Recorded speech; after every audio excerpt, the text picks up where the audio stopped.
I'm Kenny. I'm Kit. And together we are the KLY Duo!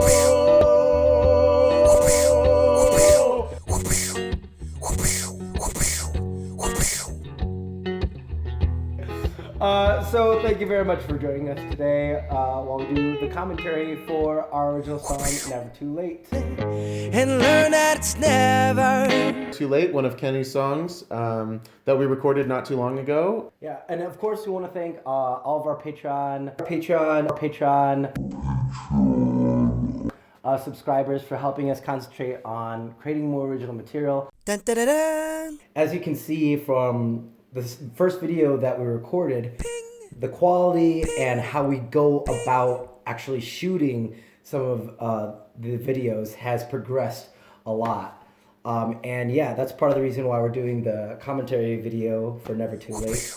So let's just start this whole... Enough of that! This hullabaloo. Forget this hullabaloo. Let's start Here we this. go. So I was really super happy with this intro because I got to incorporate animation. You know, it's cool. Looks cool good. for me. The snapping, by the way, we will be accepting a Grammy for. We were joking around when we got done with this video and recorded the snaps. We were like, man, people are going to be like, I know those snaps anywhere. That was Kenny and Kit. Yep, trademark snap. And the Grammy goes to So this song has actually been in my back pocket for the past 7 years now. I wrote this for my now wife, and it's really funny because when we had started dating, she had broken up with her boyfriend, and I was trying to woo her into dating me by creating this song that was basically saying it's never too late for love, regardless of if you've had your heart broken or not. And it worked! If you like it, then you should have put a ring on it. Yeah, this the recording process I remember for this particular video was a little strained. We had a few curveballs kind of thrown at us in the process itself, like the method, in the fact that this song has two different time signatures and tempos between the verse and the choruses, and in actual application that's a very difficult, involved thing to do, and I have to admit I really had to learn how to do that on the fly, and I was probably a little grumpy about that. Recording this song was a recipe for disaster for us, and we were frankly just pissed at each other for a while. You little... Because of you're right, the time signatures. I wanted to do this live like our other videos that we have done before in the past. I thought we were going to be able to do it with no scratch track.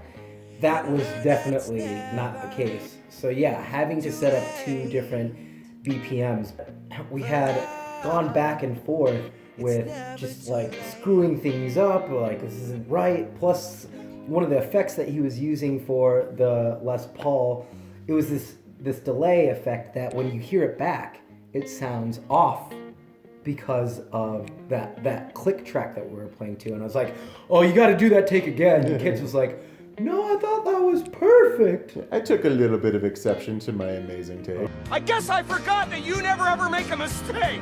But no, it was fine. It was one of those things that, like, the delay that I have, that very wet guitar sound, is coming from pre-recording effects that went into the actual microphone as opposed to after, like a post effect, and that can create some, dissonance between the timing of everything. So, which I think is kind of cool, but it can definitely be deceptive when you first hear it. Also, there's Eddie the elephant in the background. There's an elephant behind you. Every once in a while, you see the appearance of Eddie, who is like a callback to our other videos that we have done in the past. That's right, it's your boy Eddie the Elephant here. He'll always be around. Look for him in all the videos. He's kind of the Easter egg. Yeah, and of course, this is the first time too that you see Kit using the Les Paul, which is actually Steve Turney's guitar, who built the studio that we recorded in. The other two guitars just weren't. They were giving us a hassle. We were having some maintenance issues with the two, and we were pressed for time, so I kind of grabbed the studio guitar, and I think it worked out really well, and I'm glad that we had that on hand. We also have to say thank you to Jose Moscato for designing our logo. It was really late when I was editing the video for the very last time, I should say, because there was two sections basically that I did it in. One of the last ones was like a 3.5 hour section where the computer actually crashed while I was creating the credits. So it was practically done with the whole video, and it just went beep. Like so many term papers in college. Yeah, I was like, why? Like, oh, dog ate my homework. I don't know. But so I was pissed, and so the second section I was doing, I was finalizing the video again, and it was really late at night, and I was just so loopy, and I was like, I want to add something goofy in here. I was like, I want to add all these thank yous in there, which is true. Thank you again for supporting us, and we look forward to more videos and for 2019. Thanks for joining us on this journey. We couldn't be more happy. Thank you, and thank you. I definitely want to thank you. I want to give a special thank you to you. And thank you, and thank you, and you, and you, and thank you, and thank you, and thank you.